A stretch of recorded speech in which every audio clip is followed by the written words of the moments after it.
Space లేకపోతేనేమి తొక్కుకుంటూ వెళతా సామి అంటున్నారు కల్వకుంట్ల కవిత. రాజకీయాల్లో ఎవరు స్పేస్ ఇవ్వరన్నారు కవిత. తొక్కుకుంటూ వెళ్లాల్సిందేనన్నారు. కాంగ్రెస్ లో చేరతారన్న ప్రచారం పైన ఆమె స్పందించారు. పనిలో పనిగా హరీష్ రావు టాపిక్ మళ్లీ తీసుకొచ్చారు కవిత. భవిష్యత్తుపై తాను ఫుల్ క్లారిటీతో ఉన్నానన్నారు తెలంగాణ జాగృతి చీఫ్ కల్వకుంట్ల కవిత. రాజకీయ పార్టీ ఏర్పాటుపై మాట్లాడారు కవిత. పార్టీ పెట్టే ముందు కేసీఆర్ 100 మందితో చర్చలు జరిపారని, తాను కూడా అదే పని చేస్తున్నానన్నారు. రాజకీయాల్లో ఎవరూ స్పేస్ ఇవ్వరు, తొక్కుకుంటూ వెళ్లాల్సిందేనన్నారు కవిత. కవితను కాంగ్రెస్ లోకి రానివ్వబోమన్న సీఎం రేవంత్ వ్యాఖ్యలపై స్పందించారు కవిత. కాంగ్రెస్ పెద్దలు ఎవరూ తనను సంప్రదించలేదన్నారు.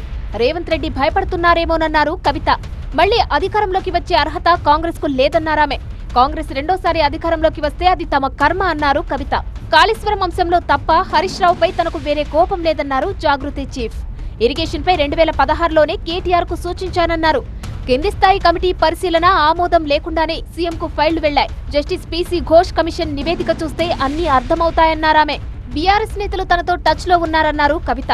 తనపై సోషల్ మీడియాలో బీఆర్ఎస్, హరీష్ రావు, సంతోష్ రావు దాడి చేయిస్తున్నారన్నారు. బీసీ రిజర్వేషన్లపై ప్రభుత్వం నిర్ణయం తీసుకోకపోతే నిరసనలు తెలుపుతామన్నారామె. అందరం కలిసి గట్టిగా ఎంటబడి బీసీల రిజర్వేషన్ సాధించుకుందాం. ప్రభుత్వం మీద చేయాల్సిన కొట్లాట ఇడిచిపెట్టి బీసీల కోసం కొట్లాటలు మనం లోలు పెట్టుకుంటే ఏమొస్తుంది? అందరం కలిసి ప్రభుత్వం మీద ఫైట్ చేయాలి. అందరం కలిసి లీగల్ ఫైట్ చేయాలి, స్ట్రీట్ ఫైట్ చేయాలి. అవసరమైన కాడ బీసీ రిజర్వేషన్ సాధించాలి. ఎమ్మెల్సీ పదవికి రిజైన్ చేశానన్న కవిత ఆ రాజీనామాను ఆమోదించాలని మండలి చైర్మన్ ను కోరానన్నారు.